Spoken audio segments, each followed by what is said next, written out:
Hey guys, welcome to Overcrest. I'm Chris. And I'm Jake. And what do you not see behind me, Jake? Blue 911. The blue 911 is gone. Do you know where it is? Gone, sold, forever. Adios. Wow, that probably shocks a lot of people. No, it is in North Carolina. We have the rally out in North Carolina, Georgia, Tennessee, I guess.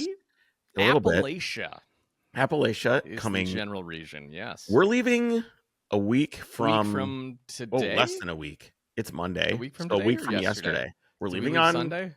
We leave on Sunday to go get everything set up for I don't know everybody. this. Anyway, so we ship the cars out there. Yeah. And the van, well, not your car because you suck, but we're shipping the van, my 911. I was taking one for the team by not shipping it out there. I think you just love the van. That's what I think. This I think is you not- wanted. Both things can be true at once, Chris. Two things can be You true suck at once. and you love the van. No, because I was taking one for the team and the van. Yeah, So- I love the van. My car's out there. We got at the rally in a couple weeks. But what also happened this weekend was Luftgekühlt. Right. And I believe it's Luft. I'd love to hear a German say it. 11. Yeah, I'd love to hear a German say it. Luftgekühlt is like some just say it angry. Luftgekühlt 11.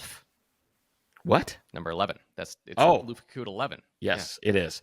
And it was held in Durham, North Carolina on the American Tobacco campus. So we took our car. Jeff's car was there, Stephanie's car was there, and my car was there, and we took them to the show. Tell me about the tobacco campus. Was this a specific company, like tobacco company, that this is their campus and they just changed the name to American? Or was it like several different tobacco companies were there? Let me tell you about that a little bit. Okay, So to cool. understand Love it, you have to know who. Wait, really? built it. Is this what we're getting into? We are. It's like we know each other by this point, Washington Duke. Yes, that Washington Duke from Wait, Duke I don't University. know this Washington Duke Oh, University. honey, Okay, look at that. got it. The tiniest picture of Washington Duke ever presented by Mrs. Producer. It is the size of a postage hold stamp. on. It was. There just, he is. That is Washington Duke. He was not born a Titan, though he did grow into one. Okay. He was a farmer who fought in the Confederacy in the Civil War. He got captured, and after the war, he went to prison, and then he walked 34 miles home to Durham County with $3 in his pocket, one mule, and a barn full of tobacco leaf that he couldn't sell. So this is 1865. This is the same decade that saw the typewriter patented, the completion of the transcontinental telegraph, and there was another flood of inventions that changed how the America worked and lived. It was the dawn of the 134 miles to walk. Yes, he walked with his mule. Like, how far is 134 miles geographically speaking? Like, so that we can I don't know how to perspective. explain 134 miles. I know how long 134 mile is. I don't know, maybe driving, but like, is it Walking. from where we live to, I guess it'd be Eau Claire? Yeah, no, Eau Claire is closer than that, I think. It's 290 miles to Milwaukee. Okay. So, a third of the way to Milwaukee, basically, almost. Yeah, that's Something. a ways to walk. It's a long ways. It's at 3 miles an anyway, hour. Sorry. That's a brisk pace. 3 miles an hour would be a brisk walking pace next to his donkey. So this was basically the second industrial revolution, and Duke came right home into that shift. What are we looking at here, Mrs. Producer? What is this? Is this his homestead? You can turn your microphone on. What are we looking at here? Okay, so that's That is Mr. his Duke's home. house. Not a palace by any means. That is, No. I mean, that's a 4x4 house. There's 4 rooms on the bottom floor, 4 rooms on the top floor. Really, really basic. How do you know house. this is a 4x4 house? Because you just know that you know style. the layout? It's You a know the rectangle layout of house. the house? Yeah, it's a rectangle house, and you go right in the middle, and there's a hallway, and there's stairs, and then there's 4 rooms on the bottom, and then 4 rooms on the top. I can almost guarantee it. I'm just guessing. But I didn't. It's see, look, see. I thought she was gonna bring up like a blueprint or a floor plan. Like, actually, there's a grand foyer, and no. But look at Open it. So the concept door in the kitchen. middle, which has the stairs in the middle, and then you've got the windows in the front, and the windows on top. There's 4 rooms on each, fireplace in the middle, so the heat radiates out. That's just how these old houses were built. Just how it was. It's cheap, efficient, easy, get the most space. Totally cramped, not great for hanging out. All the partying and the entertaining, I think, was saved for the rich. Okay, so the story was the barn, barn, barn party. That's how they all burned down because everybody got drunk and tipped the lantern over. It wasn't the cow that kicked the lantern over; it was always some drunk neighbor. Yeah. So the story goes is he had that barn full of tobacco and nothing to do with it. So he was wrapping it by hand and selling it to soldiers as they passed through. That was Why does he have nothing to do with it? Nothing to do with what? The tobacco. Like what was the tobacco for? I'm guessing the economy was pretty bad at that time. No one was buying, perhaps. At that moment in history, few in the South had seen what was coming. Most planters were still clinging to the past, tied to the soil, and skeptical of machines. The Second Industrial Revolution was just beginning to take hold in America's cities. But in Durham, this farmer's foresight bridged the old world and the new. He wasn't a scientist or a mogul yet, but he was early. He understood before most men that the age of machines was not a fad. Once it started, it would swallow everything. And he had the nerve to ride the wave instead of running from it. He saw his way out of the dirt floor. He's got dirt floor in his houses and the barns. The country was changing. Railroads were spreading.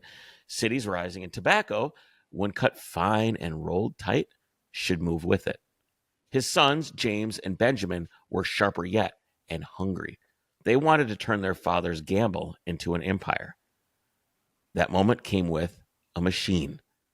A young Virginian named James Bonsack had built a contraption that could roll and cut cigarettes faster than any living hand.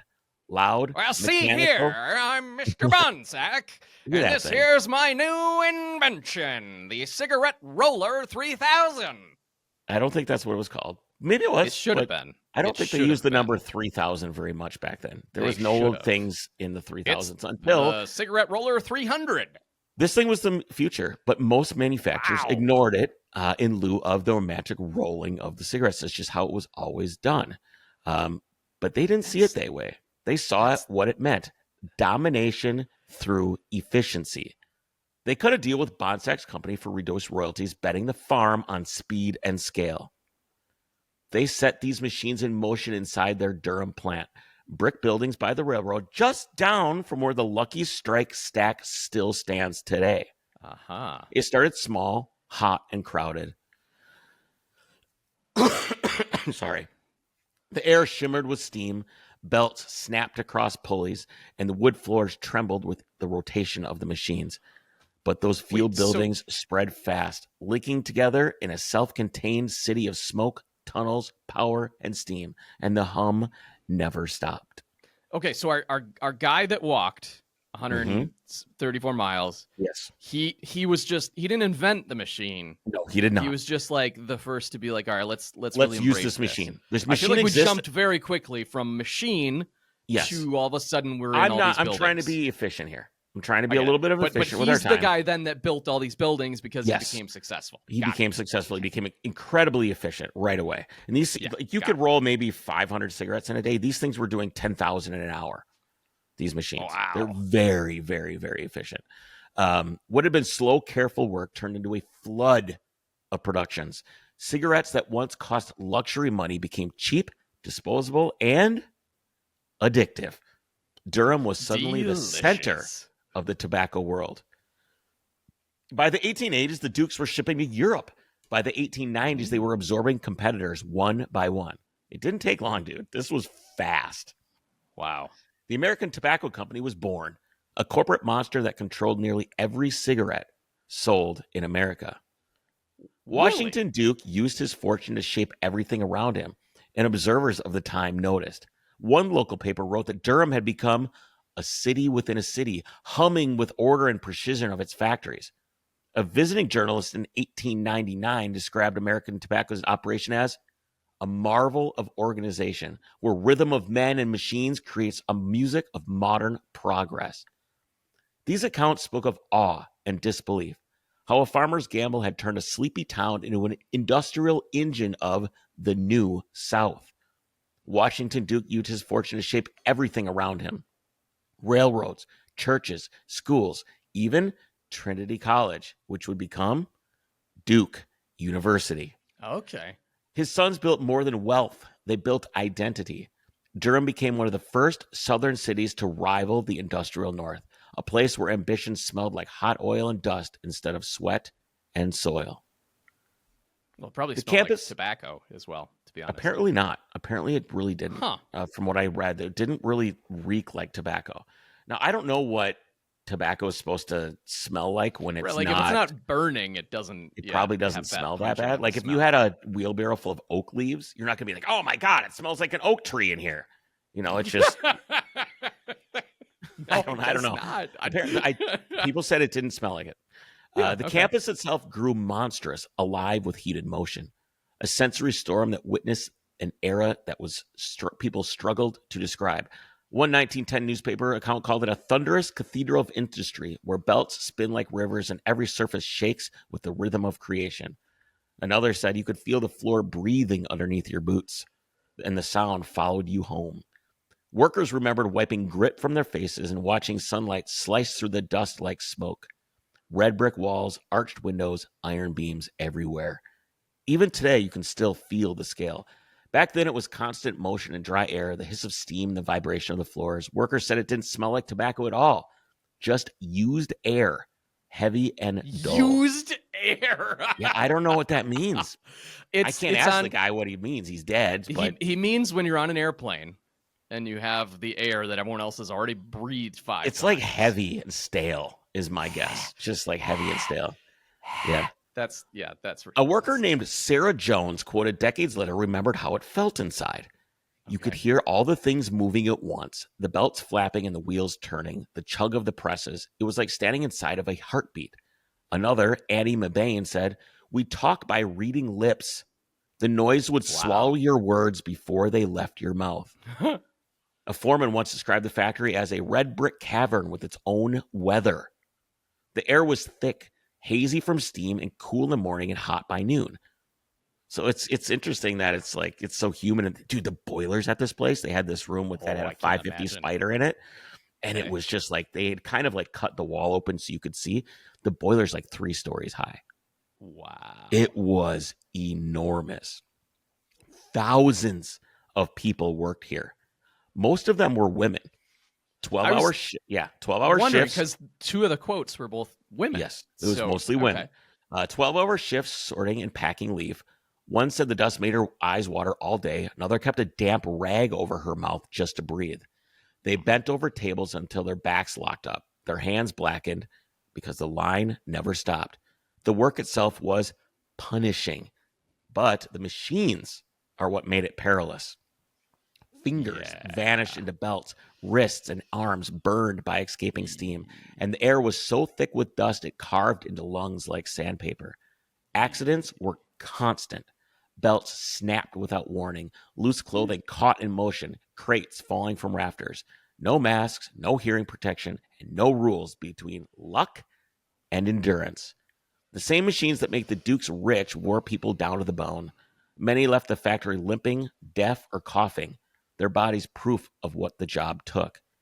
The danger became background noise, just accepted as part of the rhythm, as if survival itself was just another piece of the machinery. Outside the factory, the cities moved to the same rhythm. Market weeks filled the streets with wagons and trucks. Cafes and shooting galleries and bars stayed open until sunrise. Wait, what is a shooting gallery? I had to look. A shooting gallery. Okay, I was like, what? Are there dudes with like revolvers like standing outside like shooting at things? Are you at the bar? You're at the saloon and you just have a shooting gallery right there? They had BB guns that you could like shoot little cans and stuff like this. Really? And this was like a common thing. That was the entertainment. Why don't we bring that back? That is really cool. I would love to go to the bar and have the BB gun wall. Yeah. Or like if you can shoot like a dime off of something, you can get a free drink. Yeah. You know, perfect. like that would it would be a lot of fun. String bands played to the workers coming off shift. The factory whistle cut through it all, marking time for an entire town that never slept. That was Durham at full volume. Gritty, restless, and proud of what it made. But nothing that burns that bright lasts forever. In 1911, the government broke the monopoly. The company kept running, but the edges were already fraying. Over time, the labor shrank, machines replaced people, and new factories opened in other states. By the 70s, lawsuits, health scares, and ad bans dragged the industry down. In 1987, the last shift clocked out and the whistle blew one last time. The air, for the first time in a century, went still. For years, the building sat hollow, broken glass, peeling paint, rain bleeding through the roof. You could see where the machines had been bolted to the floor as their outlines burned into the wood. Flashlights couldn't reach the end of the warehouses. They were so big, and the silence was heavy enough to hear your own breath. But, like a lot of old industrial bones, the place refused to die. In the early 2000s, it came back. The water tower stayed, the brick stayed, and the stack stayed. The old power rooms filled with light once again. The history of the American tobacco campus isn't about cigarettes, it's about belief and what happens when people pour everything they are into making something and what is left behind then when the noise stops.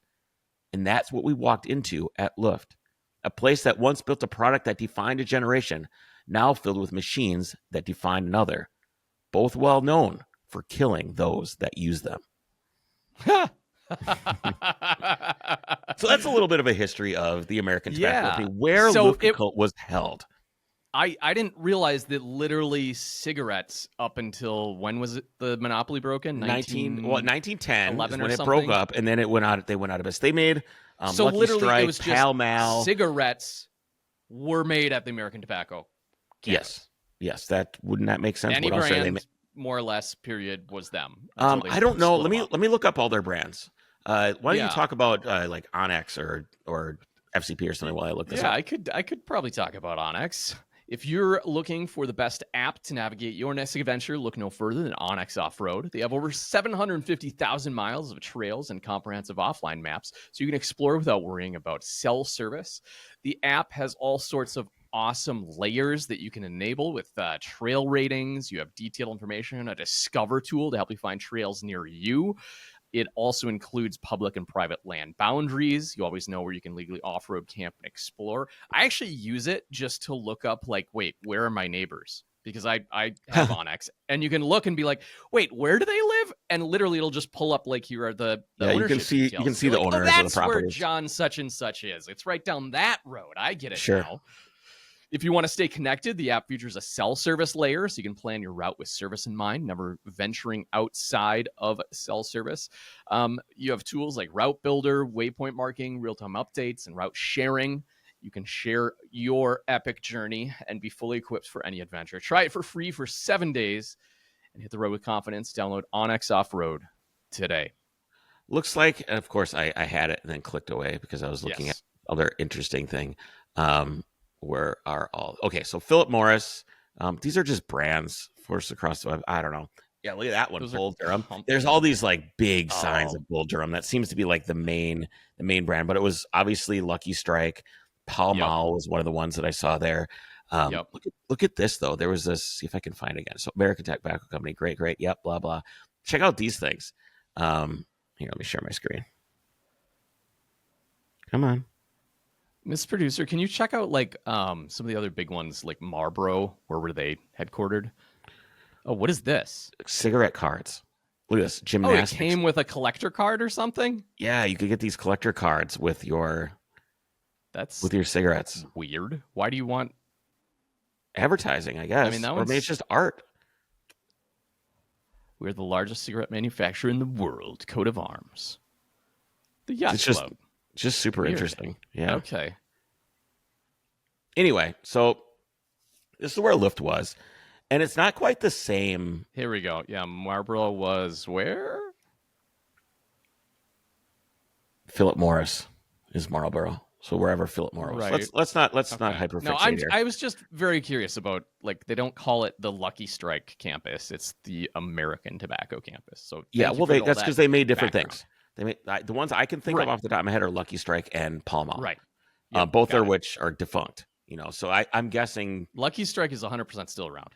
I think it came back. I don't think it like was here the whole time. I think it came back because that could be. Yeah. Anyway, I'm not a cigarette aficionado. I don't care about cigarettes at all. I think it's an interesting story. It's very interesting. Okay. So the rise and fall of a giant, really. Yeah. And so the campus itself, like the show grounds sounds like it was super cool. It was. Oh, they're in Richmond, Virginia, Philip Morris. They're all going to be Okay. in that. I mean, it seems like a right in very that southern southern thing. Well, they had to figure out something else to do after the Civil War from what they were doing prior to the Civil War. Correct. Yeah, you didn't go in there, but yeah, okay, got it. Yeah. So yeah, we got up. Well, we got there, went and picked up the car, and we went and hung out at an event prior where you got to go up into the baseball field, and they had the 9/17/30 sitting down above second base, sitting out on the baseball field, and they had like kind of concessions and hot dogs and stuff for sale. And then in the morning, I was so hungover that first day because I woke up at like 4:00 in the morning to go, to get on the flight was at 7. So I woke up at 4:30 a.m. And the previous day was my 20-year wedding anniversary to Mrs. Producer. Yeah. So I told myself, I'm imbibed. I imbibed, and I don't imbibe a lot. But I did. And I knew that I would suffer. I knew, but I'm like, this is my 20th wedding anniversary. I'm going to have a good time. I'm going to enjoy myself. And boy, did I pay the price, man. Holy smokes. When I woke up at 4:00 in the morning, I walked into the dresser. I was still drunk. I stubbed my toe on the lane thing next to the bed and just the cedar chest, made my way to the bathroom, into the shower, and I went, oh my God. What am I doing? And then the plane, I'm just like, oh no. So the whole day I was like, I can't even barely think. And ended up, so I did get a little bit of a cure though. I got a cure. Is it a little hair of the dog? It was not a hair of the dog. It was anger and adrenaline. Okay. Yeah. Anger and adrenaline is what cured me. So I get to I sent a message to the Airbnb for the coach, like inquire for code and instructions. I'm like, okay. So I sent a message. And usually you just get a message that says, hey, here's all the things, the Wi-Fi password. You get that, like, right? They give that to you, and you don't have to ask. And I'm like, okay. And so I sent a message, nothing. So we just drive over there. I'm kind of like sitting in front of the place. There's no number on the outside, but I can see 620 on one side and 624 on the other side. So I'm like, okay, so this must be it, 622. This is the one. Yeah, it's like little row apartments or whatever. Okay. So I get out of the car, and this is my Airbnb. So the first thing I do is I peed in the bush because I really had to go, and I didn't think the door would be open or anything because I don't have the code yet, and I had to pee, dude. I had to pee. But it's dark. It's 9:30, like 10:30. We never go outside. Yep. Well, I didn't have a choice. I had to pee, and there was no choice. And I assumed it was locked. So I sit there and I wait for a code. Blah blah blah. No code. Not hearing from the person. Yep. I'm like, I'll just go try and see. It had like a glossy touchpad, and I've done this before where you can see. And I've opened Airbnbs before just many by times. Like you 1, can 2, see 3, it. 4. Yeah, or 790. It's usually something like that, and you can pick it out. I've done this multiple times, and I've done this to gates too. Like you can feel the tumblers are loose on these combination locks. So I go up there and I start looking at it, and then I'm going to try the door. Door's open. So I grab the door, push the button, and I walk in. I know where this is going. And I go, oh shit! There's the bed is messy. To my right, there's luggage on the floor, open, people's shoes, and there's presents on the table. And I go, oh my God, someone is here. And I start going like this. I'm like, back away slowly. Yeah, it's like how this is how you get shot, dude. This is not good. I mean, the fact that there's luggage though, like clearly they were. Yeah. So I go, okay. So I get out. I'm like, I send a message. I'm like, hey, there's someone here. Yeah. And they respond and they go, it's no longer available. And I'm like, what do you mean? Did you get confirmation? Did you pay for it? Paid for it, confirmation, everything. Yeah. So I sent a message to Airbnb. They refunded me, but I still have, now it's 9:30 o'clock. 9:30 o'clock? 9:30 o'clock. Yep. 9:30 o'clock. And good grief. And I had nowhere to stay. So I hop on my phone right away. Right next to Luft is a house with 3 bedrooms, like a nice house. Someone must have canceled. Oh. Someone canceled. So I'm like, can I please have your Airbnb? Oh, God, please. and I got it, and it was fine. It could have been really bad, but it worked out. Where were okay. our other cohorts? I went first, so they were off doing things. I left early because I'm like, I'm dying. Got it. They were at like, the pre-event thing, and you were like, I never recovered all day, but after that, I was great. I felt because I got like this. I got angry, and then also like, yeah, and it woke me up, and it cured. So my thought is the cure from hangover is to get really mad, and then and just get it. I think what it was is my fight or flight response turned on as soon as I realized I was in someone else's adrenaline. Yeah, I was in someone else's living environment. And my body went, eeboo, eeboo, eeboo, eeboo. This is bad. It's like, this is really, really bad. And the alarm started going off. But anyway, we found a place. It was me and Joshy Robots and Michael Gideon from Project Cars Anonymous and Jeff and Jesse. And we woke up the next morning. I was like, I don't know if I'm going to be able to get up. I felt really bad this morning. Am I getting sick? I don't know. I started to feel sick, like kind of like, ugh. But I woke up at 6. I'm like, oh, I feel great. So I hopped in the car, drove over there. It was only like 0.3 miles away. It was great. Wow. Got in line. I'm sitting there in line. I'm first or second in line. And I see Pat Long standing over there. He's kind of, waving everybody in. He's always there at the beginning. Yep. I went, oh, this is great. I'm here. I'm here. Did my camera turn off? No, I see you. You're good. Okay. Well, there's the adrenaline again. It's just a new system here. I've got a new system. And I can't see myself for some reason. I can see you. Okay, maybe it's because Mrs. Producer is here. Anyway, how dare her? So I go out. I get Pulling parked. Get parked. Get out of the car, and it's 7 a.m. and they have 8 a.m. early access tickets, and then the show itself opens at 10. So I'm there early, so I'm wandering around, and I go, "Oh, this is great! I'll go get my camera." Yeah. Nope. Forgot my camera at the Airbnb. So I had no camera, which is fine. I wasn't working, but I kind of wanted to take some pictures. Right. Especially when you have the opportunity like that. The opportunity to catch the right light and everything else. I was like, oh, well, I guess that's that. Well. I have to write an article for Petrolicious on it, but I don't need pictures to do that. And I think that we have a photographer that's doing it. So cool. That's that. So just kind of hung out, walked around for the rest of the day. And that was about it. The show was good. I think it's hard not to be comparative. Because there's been 11 of these now, and I've been exactly. Yeah. I wasn't at the first ones. I'm not an OG, because I'm not from California. If I was from California, I probably would go to the first ones, and I heard about them, but I don't know. I'm not OG enough to be involved with the early Luftgekühlts when they were at the furniture place or the lumberyard or whatever. Yep. And that's everybody's asking me, what did you think? Mm-hmm. What did you think of the show? That's always the thing, and I don't know if it's because I do events. And we do shows and people want my opinion or they just want me to tell them a story about it or what. I'm not sure.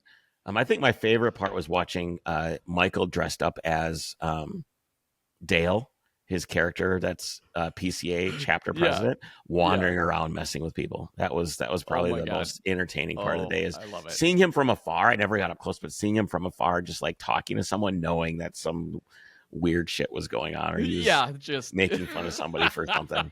And then of course I wish you could have been there for this. There were so many people that came up and said they love the podcast. That's awesome. And it was really it's really good to get out in the world. Wearing any Overcrest swag or they just no I was wearing a Project Cars Anonymous shirt. Okay. Support the bros, Yep. So one guy mistook me for you, which I found disheartening. I don't know why. Oh, look, a short guy. That must be Jake. Oh, wait. No, it's probably what it was. Short. Yeah, that's probably what it was, unfortunately. Yeah. Were you like, what? Yeah, a little bit. I was like, oh, I'm not Jake. He's shorter than me. And the guy kind of went, okay. But it was really nice to get like all the feedback from people. I mean, it was cool. Endless. It was like every 10 feet, it was very encouraging, because we're kind of quagmire up here in Minnesota in the Great Frozen North, and we don't get out that much other than Overcrest events with each other at a camera. So like it's hard to even realize that people do actually enjoy listening and watching us. So. Yes. Why don't you tell me about FCP Euro? I would love. Or how about Nokian tires? Sorry, she already pulled it down. Do you see how fast she was? Gosh, dang, she's good. Really good. All right, Nokian tires. They have, of course, their Surpass ASO1, which is their newest model tire, which is a high-performance all-season tire made for drivers who want to get the most out of their cars without sacrificing capability when the roads get slick. They also, of course, have their full line of dedicated winter tires, such as the Hakkapeliitta. I am struggling here today. Yeah, I'm very thirsty right now. Slurring. Yeah, I'm going to use this opportunity to grab something to drink very fast. You do that. Yes, the Hakkapeliitta, of course, which I've had on my cars, which is an amazing winter tire. It's literally the original winter tire that was invented by Nokian. It is the best you can get. You can come in, of course, the studded or non-studded. They have great tires. A car really can only perform as good as the tires that are on it. So really, you should invest in tires, and what better place to go to than Nokian Tires? They have their 55,000-mile warranty. They offer their pothole protection if you happen to damage your tire upon here I go again. Beyond repair, they will replace it for free. Check it out at nokiantires.com. Did you say it's winter tire season yet, Jake? I did. I said winter tires. I said Mrs. Producer, did you have anything you wanted to say? I think she was going to sabotage me on this section.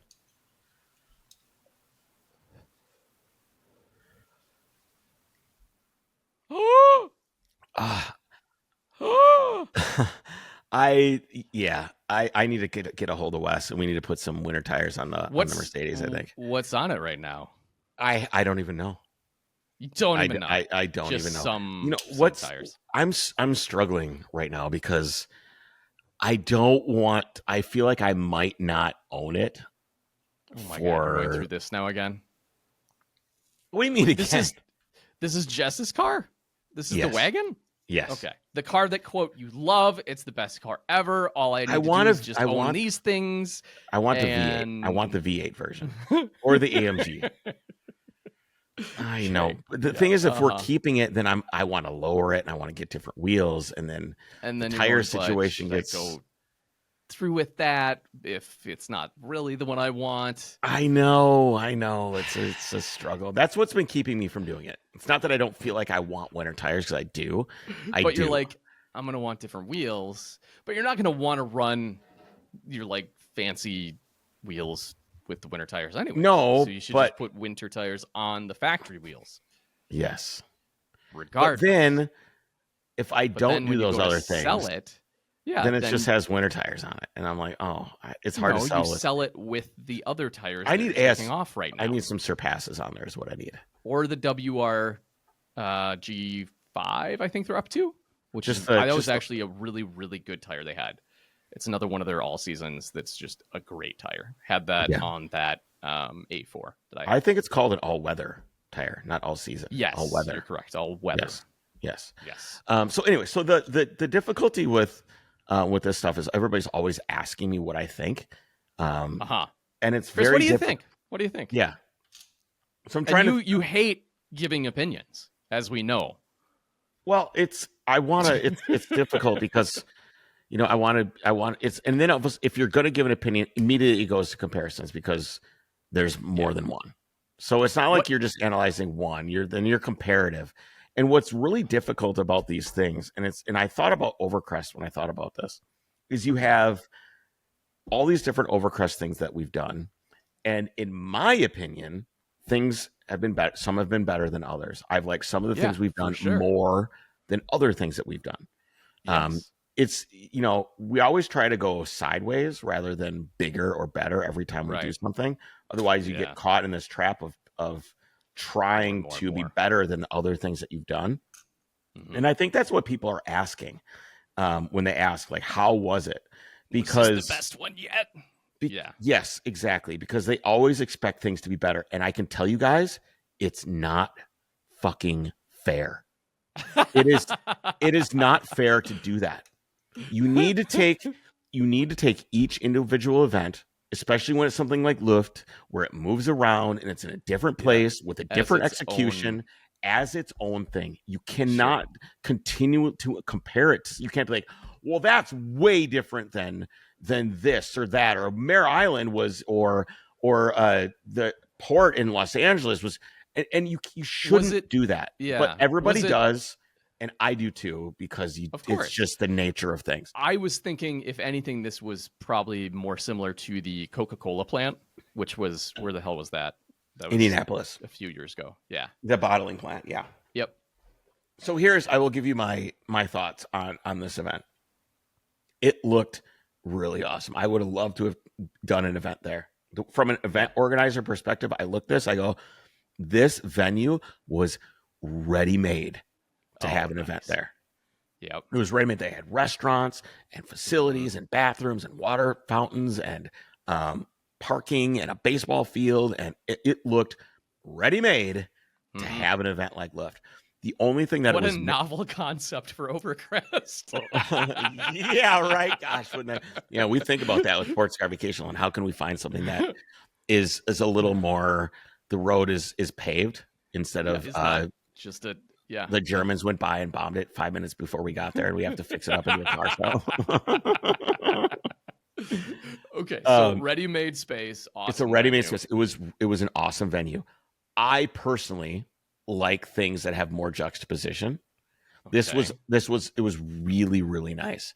And I look at the place and I imagine what it would have looked like before it was I don't know if gentrified or restored or rebuilt was the right word. Sure. I would have loved to have seen it in like 1996. When it was just a dilapidated, when it was just closed down factory. Yeah, when it was just caught in the throes of entropy. Just, on its way to being something that it never was. And now it's been sure you go in there and the beams have been sandblasted and the forms and the iron has been painted gray and stuff like that. And I feel like, and this doesn't have anything to do with Luft. No, I understand that. I feel like these giant, what is it? It's not venture capital. It's the other one. Private equity, real estate. Yeah. Private equity. These private equity, these PA companies and these real estate companies, they come in and they make everything too good. It's like when they whitewash an old house that's got character, right? Because they want it to appeal to the maximum amount of people. Correct. So we want to resell this and we want it to appeal to the broadest audience possible. Because I am not a broad audience. No, I'm not a broad audience. I'm very, very myopic in my opinions and my taste of what I like. I am. Well, we all know that. Yes. And there's a lot of people like me that are very, very hardcore about, well, this should be this way. But we're very, very, a very small minority of people. I was just going to say, most people would have complained if it was still dirty or wasn't that well. Like, it still luckily has that history. It still is the space. But yeah, the majority of people want it cleaned up for sure. I understand what you're saying, though. It would have been cool seeing these machines and having the show in a space. Well, the machines were gone right away. I'm sure the machines got shit canned. I mean, by machines, I meant cars. By seeing these cars in that space, yeah. And that's the juxtaposition, right? Is you have these beautiful machines that still work, and they're all fine and gorgeous. Some have more patina than others, but they're in this place like Mare Island was, where it's just kind of like you can imagine the ships being built there. You can imagine it. You can see it. It's still empty and big and cavernous and looming. Mm-hmm. This place is now. They've got a cheeseburger place and milkshakes, and it's just the juxtaposition wasn't there. For most people, probably made it more enjoyable than if they didn't have restaurants there. It was from an event perspective as a participant, it was so good.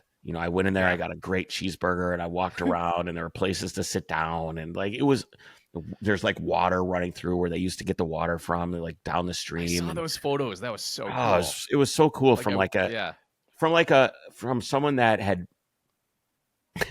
you're gonna laugh at me, but there was no suffering at all. You could just it was how terrible, Chris. Oh, terrible. You weren't able to martyr yourself. It was really, really nice. But maybe your feet hurt. Tell me about FCP Euro a little bit. FCP Euro, of course, is your source for OE aftermarket OEM genuine performance parts for European cars. From BMW to Porsche, Volvo, Audi, Volkswagen, and more, their catalog is a one-stop shop with over 275,000 unique products, including expert assembled kits to make shopping simpler. Whether you're doing a suspension overhaul or an oil change, these kits really take all the guesswork out of the process. Plus, every product they sell is backed by a lifetime replacement guarantee. Even, of course, the wear items like wiper blades, brake pads, oil filters. And of course, with the opening of their distribution center in Mesa, Arizona, they're now shipping parts from both coasts, serving basically the entire country in 3 days or less with the free shipping option. The free one. You could get it next day if you wanted, but for 3 days or less, free shipping. It's awesome. Pretty good. We love FCP Euro. We can vouch for them. They're real people who are passionate about what they do and the cars they love. It's just, sure, it's a great company. Sure, it's awesome that you can get anything you need and you can get it quick. But the actual people behind the name and the company, I think, are what make it really stand out. And it's true enthusiasts who are passionate about it. Well, yeah, look what they're supporting. Exactly. They're supporting Overcrest, which is for all of you. Exactly. So you know what else is for all of you, but all of you don't take advantage of it? Oh, is that the Drivers Club, Chris? It is the Drivers Club, the Overcrest Drivers Club. Oh, Mrs. Producer wasn't ready for that one. I got her. You did go. That was a very quick transition. Yeah, it was a very quick transition. Overcrestproductions.com/Drivers Club for just $5. You can support Overcrest. It's very, very reasonable, and it's you'll easy. Get is the first opportunity to buy our new, undoubtedly going to happen soon, Good for Morale shirts. Oh God, you know what I heard, Jake? What did you Jeff hear? has designs made. Really? He's already got designs made. He's like, all right. I like it. Here we go. Under the vest or something. Join the Drivers Club so you can get first dibs. After the rally, there's a lot to do. We're going to be coming out with new merch. We're going to be coming out and redoing the store and putting some machinery together to put together some merch for everybody that people have been asking for. Everybody wants merch. I get it. Chill. Machinery? Stop. We're building a machine to do this? Essentially, yes. Okay. Isn't that what I mean? This entire company is a machine in a way. Yes, it's different machine parts and stuff like that. We're not doing cigarettes. We're doing fun. We're selling fun. Selling fun. Yeah, I agree. Okay. Yes. Selling experiences, selling novel experiences. Like what? Yes, 100%. Okay, so then after the show, we hung out with everybody. We went and did. I saw John Harmon's car, which was really cool. Yeah, I was going to ask, like, what were the highlights for you of? Okay, first of all, you're not going to like general. This. No, I know, and that's why I'm saying. First of all, the general opinion. What do you think most people glommed onto as like standout cars? Not you.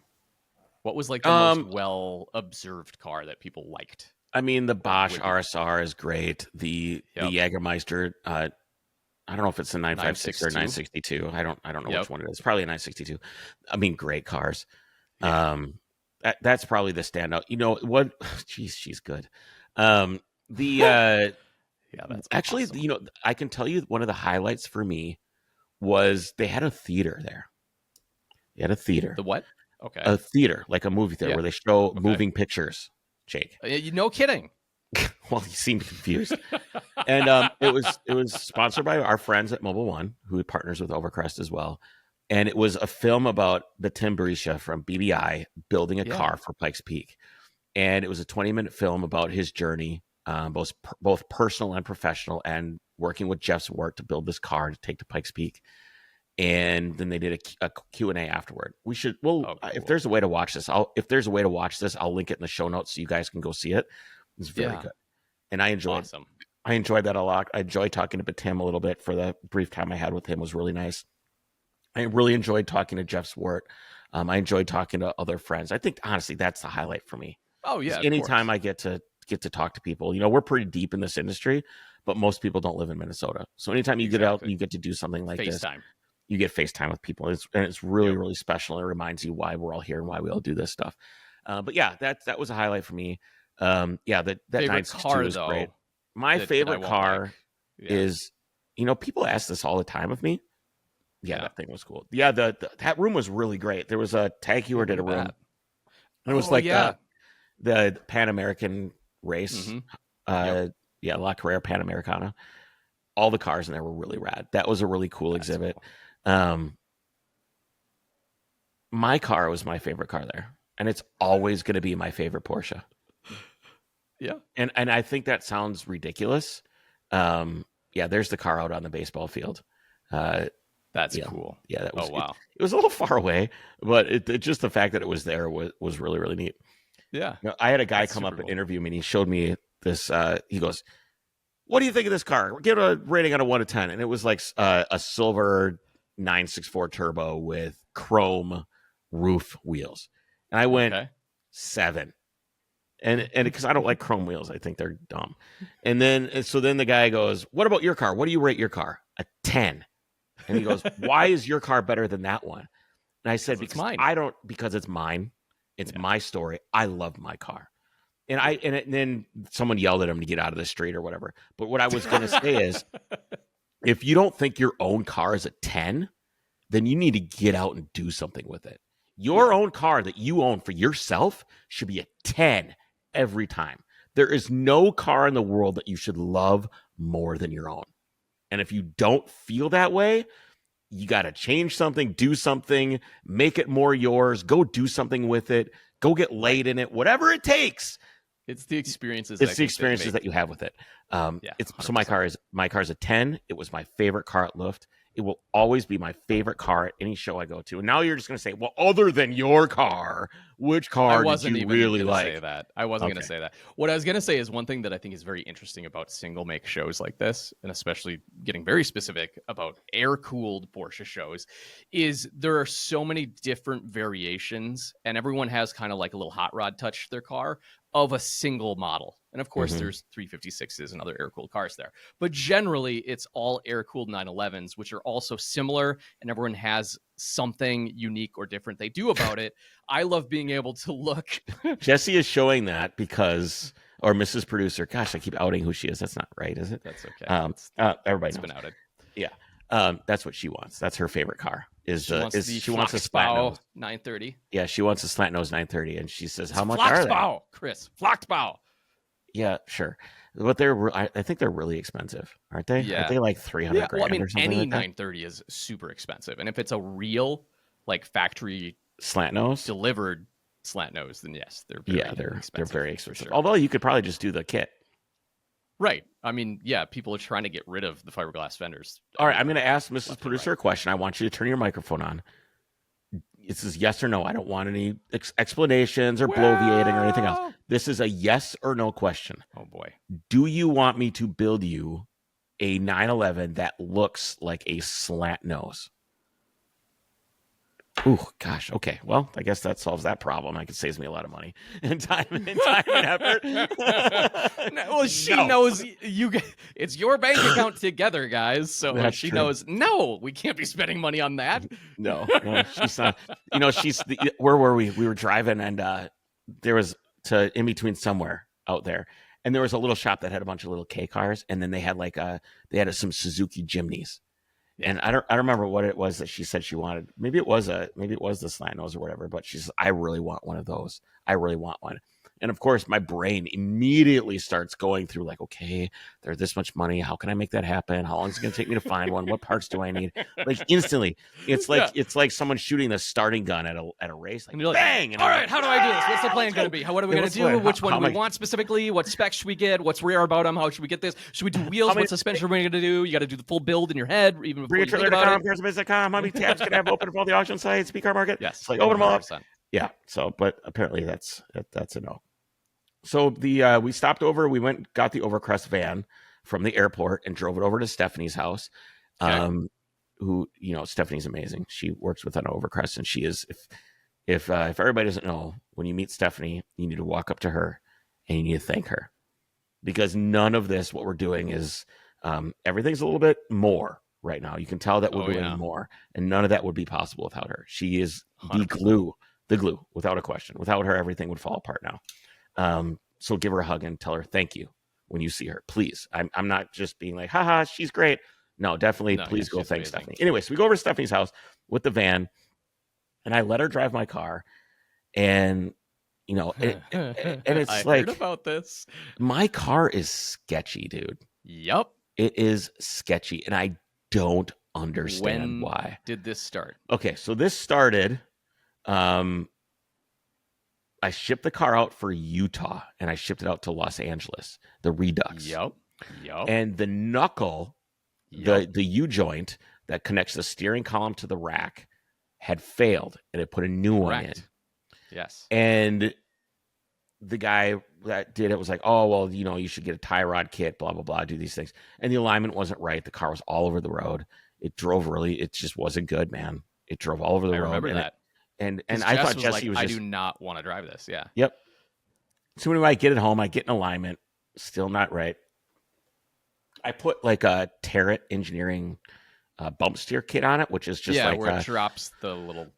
It's basically what we're talking about is the geometry of the tie rod, which attaches to the steering rack, which is what pushes the wheels back and forth when you turn the steering wheel. Right. And when you lower your to car, assume that not it everybody's changes. listening. No, I know. I always love that. Yeah. When you lower your car, because they're usually horizontal, because that's where they should be.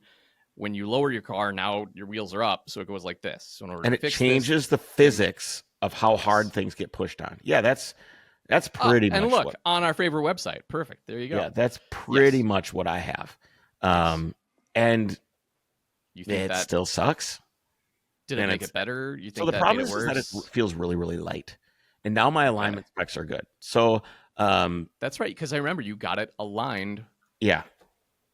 Yep. So what do you think it could be? Like, what are your thoughts?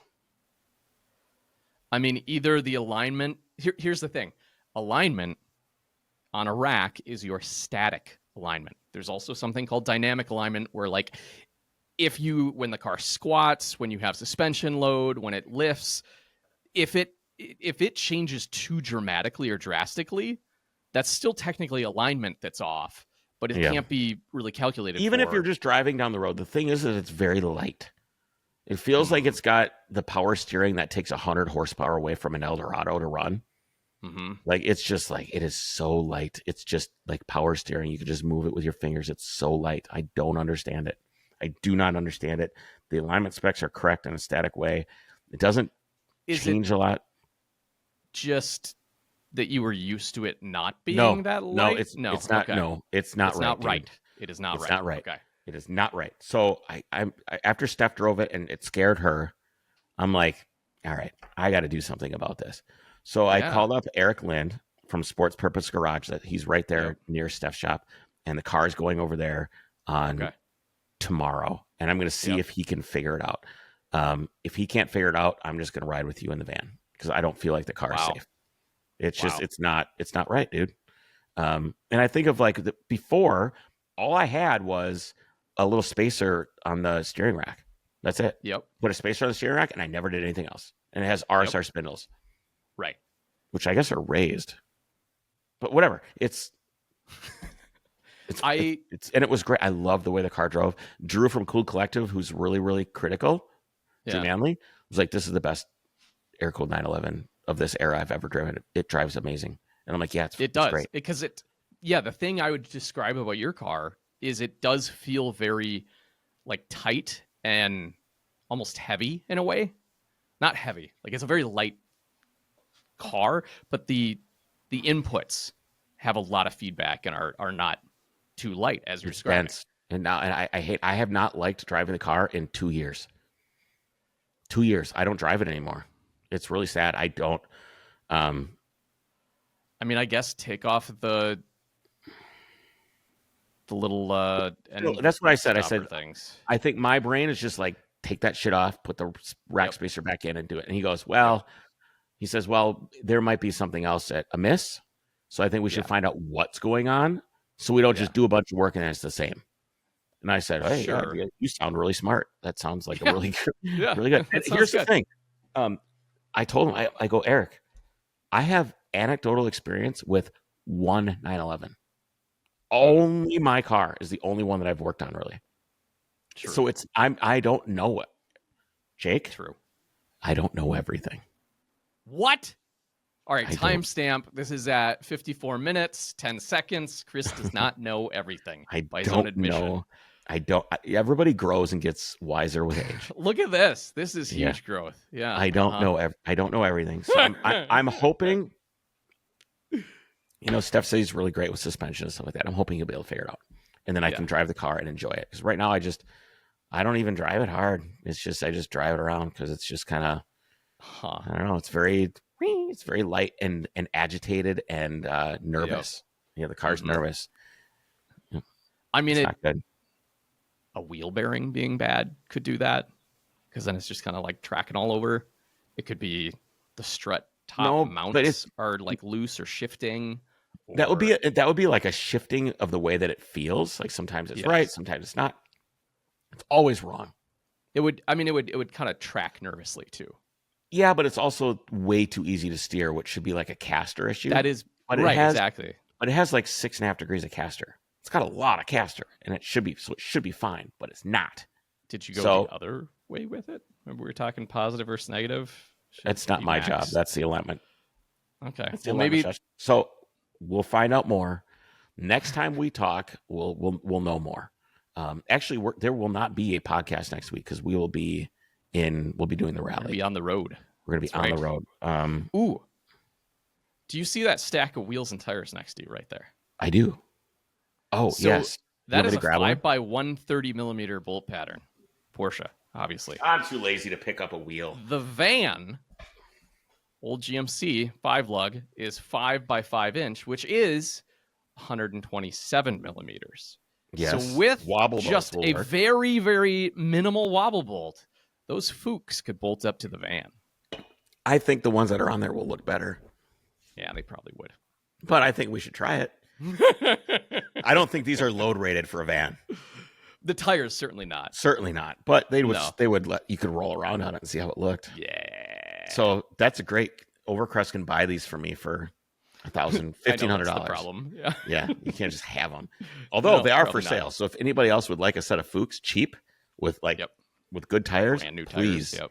please. Well, no, but they're No. good tires. Okay. I'll hook you up. Let me know. I'll You get could them out use to you. your tread depth gauge from Nokian.